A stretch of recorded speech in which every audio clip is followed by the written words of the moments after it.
Donc bonjour à toutes, bonjour à tous. Donc je vous laisse un beau petit paysage. Voilà. Et je vais vous lire un petit texte que j'ai fait ce matin à 6 heures. Parce que c'est vrai que là on est au Japon et puis voilà quoi, je veux dire, on est dans la racine des arts martiaux. Et je suis de plus en plus persuadé que les arts martiaux japonais ne sont jamais sortis du Japon. D'accord. Qu'est-ce qui a été importé en Occident ou en France, hein, surtout après la défaite du Japon en Deuxième Guerre mondiale, après 2 bombes atomiques, et puis presque une dizaine d'années d'occupation par les forces armées occidentales. Des sports, oui, ça on le savait, avec le judo au début du XXe siècle. Mais encore, une boxe d'Okinawa japonisée à l'extrême, militarisée et rendue hyper violente pour former des kamikazes. Ça on le sait, hein, avec Gami, Kaze. Ça a été déjà discuté dans d'autres vidéos, d'après les propres témoignages.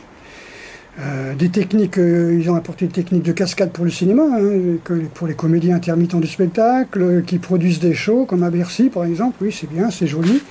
C'est ce qu'on voit maintenant dans les jeux vidéo. Le problème, c'est que ce qui est dans les romans est transcrit dans le théâtre, ensuite dans le cinéma, ensuite dans les mangas.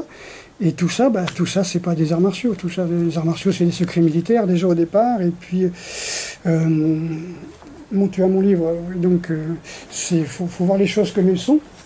C'est-à-dire que les arts martiaux, tout le monde le sait, ça vous emmène à ce qu'on a appelé une certaine zénitude. Et j'ai parlé de ça il y a quelque temps dans mon livre qui s'appelle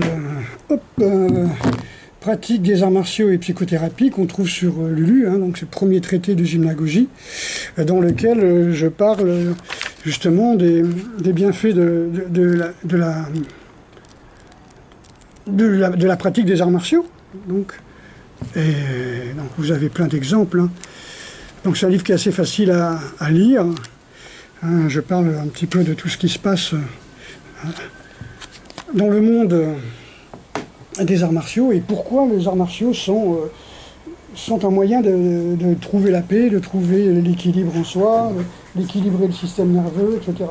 Bon, c'est pas trop ce que je vois. Et d'ailleurs, à cette université, là où je faisais les conférences sur ce thème-là, hein, la psychothérapie par les arts martiaux, une fois que j'ai eu mon diplôme, on m'a demandé de revenir plusieurs fois faire des conférences pour les étudiants, et quand j'ai parlé que les arts martiaux pouvaient mener à une sérénité, j'ai toujours eu des gens qui ont dit « Ah ouais, d'accord, dans mon quartier, les mecs, ils tapent sur les poubelles, ils se tapent dessus, voilà. » Bon, ouais, c'est pas les arts martiaux, ça. C'est du karaté, c'est ce qu'on veut, mais c'est pas des arts martiaux. Hein, où est l'art martial quand on parle de spectacle? Où est l'art martial quand on parle de militariser des boxes chinoises pour en faire des outils de propagande militaire ultranationaliste entre 2 guerres? Ça c'est clair. Où sont les arts martiaux? Donc je montre dans mon livre que l'art martial maîtrisé doit être une voie thérapeutique. Voilà. En pratiquant la violence, en pratiquant le show, comment on peut se sentir en paix? C'est pas possible. On ne fait qu'enrichir l'ego, on ne fait que nourrir l'ego. Beaucoup de gens pratiquent les arts martiaux parce qu'ils ont peur, hein, une peur profonde de la vie et de la mort. Hein. Certains même enseignent, hein, ça c'est pire, hein, quand vous avez peur, quand vous n'avez pas résolu vos problèmes existentiels. Enseigner des arts martiaux, c'est transmettre votre peur et votre parano, votre malaise, votre mal de vivre à vos disciples, à vos élèves. Hein, d'accord, hein. Voilà, c'est quand même incroyable, quoi. C'est comme des geeks frustrés, gâtés, qui font 130 kilos et qui s'imaginent pratiquer du ninjutsu. Voyez, alors que toutes les études depuis toujours ont toujours montré que les shinobi pesaient 60 kilos, hein, qu'ils s'entraînaient à courir pratiquement tous les jours, à se suspendre par les mains le plus longtemps possible et à soulever des balles de riz qui pèsent leur poids. Qui peut peser 130 kg au-dessus de la tête? C'est pas possible, vous voyez, je l'explique très bien dans mon livre, Secret des ninjas. Bon, là, vous avez la version anglaise parce que je l'offre à mes amis au Japon. Le Secret des ninjas.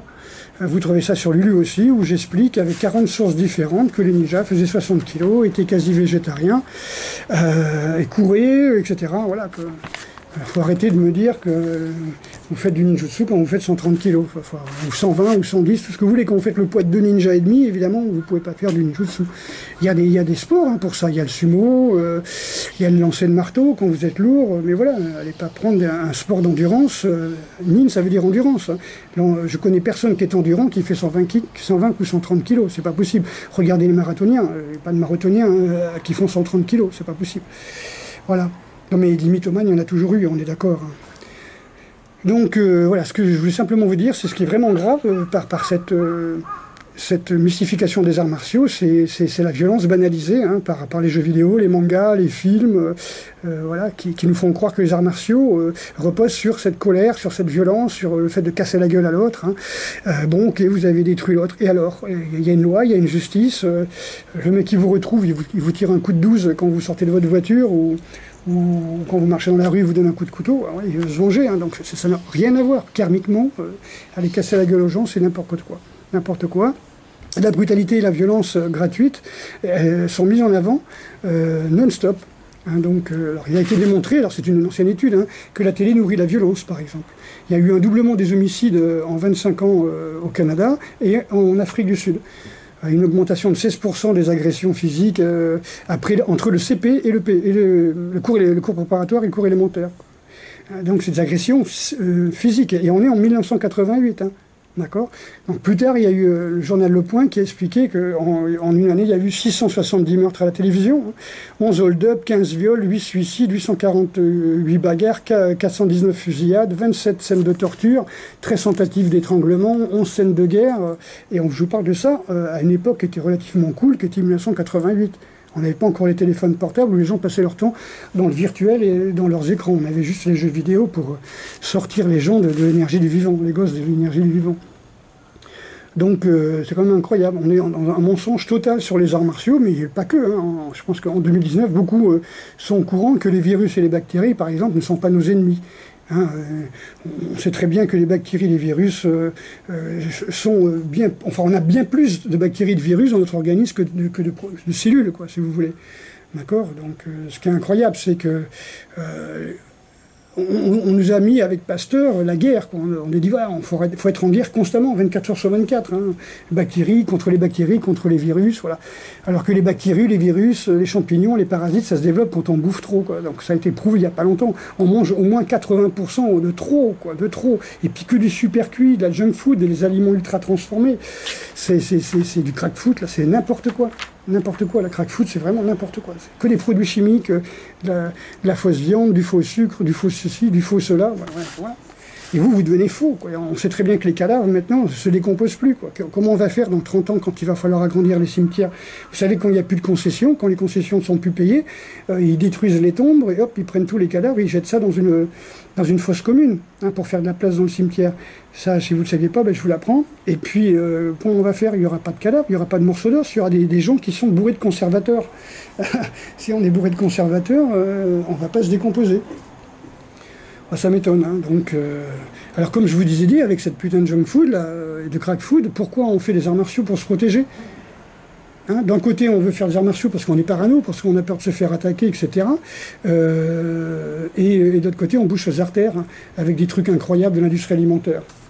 Donc en 2017, il y a eu 825 attaques au couteau, homicides au couteau, je crois, en France, alors qu'il y avait eu 18 343 cancers des poumons.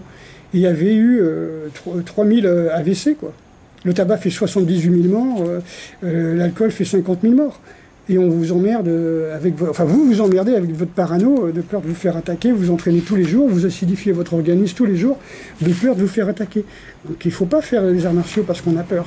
Il faut faire les arts martiaux pour résoudre sa peur tranquillement par la méditation, mais pas en travaillant comme des bourrins. L'ennemi est ailleurs, vous voyez. Donc on sait par exemple que la médecine et ses traitements est la première cause de mortalité dans le monde, alors qu'on y va pour se guérir, quoi. Donc...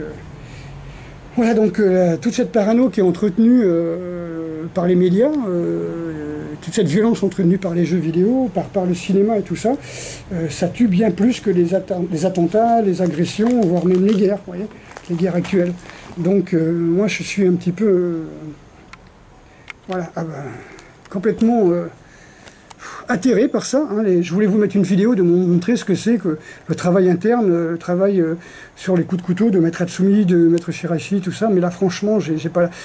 Non, j'ai mis des vidéos sur ma page Facebook. Voilà, faut être ami pour les voir, parce que je préfère discuter avec plus ou moins des initiés qui ont déjà plus ou moins pratiqué, qui comprennent le travail des sensations, le travail du déséquilibre. Les gens du système me comprendront, les gens de l'aïkido me comprendront, les gens du Bujinkan me comprendront. Mais voilà, le gars qui fait du MMA et qui pense faire déjà un art martial avec un nom pareil, ça me sort par les yeux. Voilà, donc voilà, il y a de plus en plus de violence et on va vous faire des spectacles de MMA maintenant à la télévision. Et on va développer ça en France. Qu'est-ce qui va se passer dans les rues? Est-ce qu'il y aura moins de violence? Je ne suis pas prêt à le parier. Voilà, donc je vais tranquillement rejoindre Maître Hatsumi. On va revivre un petit peu des moments magiques avec Soke. Voilà, donc je vous fais bise à tous et à toutes. Et puis à très bientôt. Et puis voilà, donc je suis... encore parmi vous, je suis encore là pour apprendre des nouvelles techniques, pour apprendre un nouveau feeling, pour parfaire le feeling des arts martiaux. Et je vous donnerai tout ça dans les stages d'été. Donc voilà, il reste encore des places. N'hésitez pas à vous inscrire. Voilà, j'insiste pas trop. Voilà, je n'aime pas racoler. Voilà, simplement, ceux qui méritent de venir viendront. Et ceux qui sont un petit peu tièdes, et ben voilà. Moi, j'ai beaucoup de messages, par exemple dans mes commentaires, où les gens me disent ça fait 15 ans que je veux venir à vos stages, ça fait 10 ans que je veux venir à vos stages, mais ceci, mais cela. Alors n'attendez pas d'avoir un divorce, d'avoir 10 pensions à payer, d'être complètement alcoolisé, d'être défoncé, voilà, pour décider de venir au stage, quoi. Ce serait bien de le faire avant, voilà, que je puisse quand même faire quelque chose pour vous. Voilà, donc paix, sérénité, d'accord, hein, sortez de la violence, n'encouragez pas la violence, et ne croyez pas que la violence soit l'apanage des arts martiaux. Dans les années 70, on avait compris que les arts martiaux amenaient une certaine sérénité, qu'ils avaient été créés... Enfin, les arts martiaux modernes avaient été créés au Japon, on va dire, pour calmer toute une... Comment on appelle ça, une caste de guerriers qui vivaient par la guerre et pour la guerre, qui se sont retrouvés tout d'un coup complètement désarmés, avec dans leur ADN des siècles et des siècles de combats, de guerre, etc. Même si avec la Pax Tokugawa, ça avait bien changé. Mais voilà, donc ils avaient encore leurs deux sabres sur les samouraïs. Ok, donc écoutez, bonne canicule en France, et puis voilà, buvez pas trop d'eau, hein, buvez de l'eau avec des minéraux. Si vous buvez trop d'eau, vous allez vous déminéraliser. Déjà que la transpiration va vous déminéraliser. Voilà, mangez des légumes, mangez des fruits, buvez, évitez évidemment de prendre trop de café et de thé, ça va encore vous déminéraliser encore plus. Allez, bisous à toutes et à tous, voilà, à très bientôt.